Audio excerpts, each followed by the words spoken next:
Every 5th of May, the United States erupts into a massive celebration of Mexican-American culture. But despite the parades and parties, most people celebrating think they're raising a glass to Mexican Independence Day. That holiday actually happens on September 16th. What May 5th actually commemorates is the Battle of Puebla.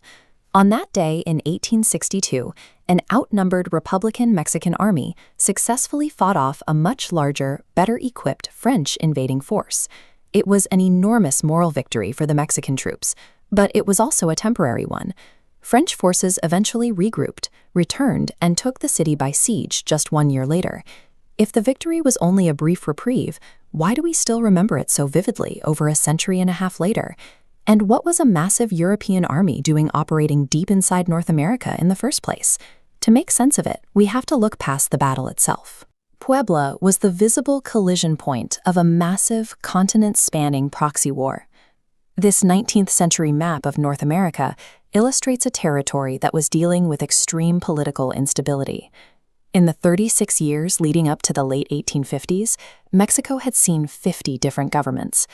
This chaos eventually boiled over into the Reform War, a devastating civil conflict between the entrenched conservatives, representing the army and elite landowners, and the reforming Republicans, who wanted to strip away that traditional power. The Republicans won, and their leader, Benito Juárez, became president. But he inherited a completely bankrupt nation. To keep the country afloat, Juárez was forced to halt all interest payments on foreign debts for 2 years. The European powers holding those debts were entirely unsympathetic. Britain, Spain, and France formed an alliance, crossed the Atlantic, and invaded Mexico in late 1861 to collect their money by force. The alliance fractured almost immediately. Britain and Spain quickly discovered that France's goals were far different than theirs, and they withdrew their troops, leaving a solo French army behind. What started as a collective effort to balance a ledger had changed. A vulnerable nation's domestic bankruptcy was used by a single superpower as a Trojan horse for a hostile invasion of the Western Hemisphere. The man driving this invasion was Emperor Napoleon III. He saw Mexico as an opportunity to drastically expand French global influence. Behind the backs of his allies, Napoleon had secretly colluded with the defeated Mexican conservatives. Together, they planned to permanently overthrow Juárez's republic and replace it with a new monarchy. This plan served 2 French geopolitical goals: securing Latin American mining operations and establishing a Catholic state on the U.S. border to buffer American Protestant power. A third diplomatic goal repaired stretched Franco-Austrian relations. Napoleon offered this manufactured Mexican throne to the Austro-Hungarian emperor's brother. That man was Archduke Maximilian. He was shipped across the Atlantic alongside a coalition of Austrian, Belgian, and French volunteer armies to rule as the new emperor of Mexico. Establishing a European monarchy right next door directly challenged the United States.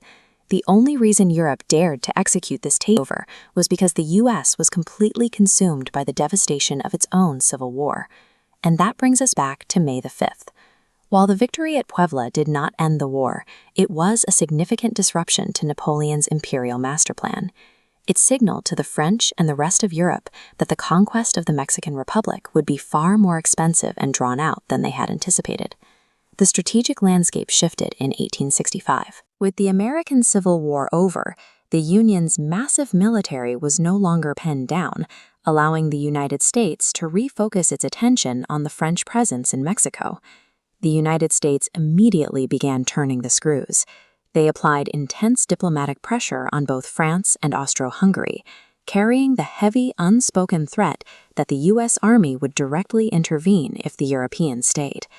American involvement was physical as well as political. Hundreds of hardened veterans from both the Union and Confederate armies crossed the border to fight alongside Juárez's Republicans in the field. The pressure worked.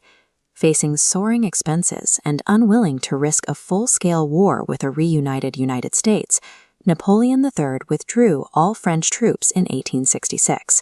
Stripped of his European military backing, Maximilian's Second Mexican Empire collapsed. By May of 1867, Juárez's forces captured the isolated emperor and executed him. Back in Mexico City, The conservative faction that had invited the French in was permanently discredited. This allowed the Republicans to take full control and enact sweeping constitutional reforms that reduced the influence of the army and the Catholic Church. Cinco de Mayo honors the defense of a sovereign republic during a global proxy war. It celebrates the persistence that kept a nation alive, marking the final attempt by a European power to control Mexico.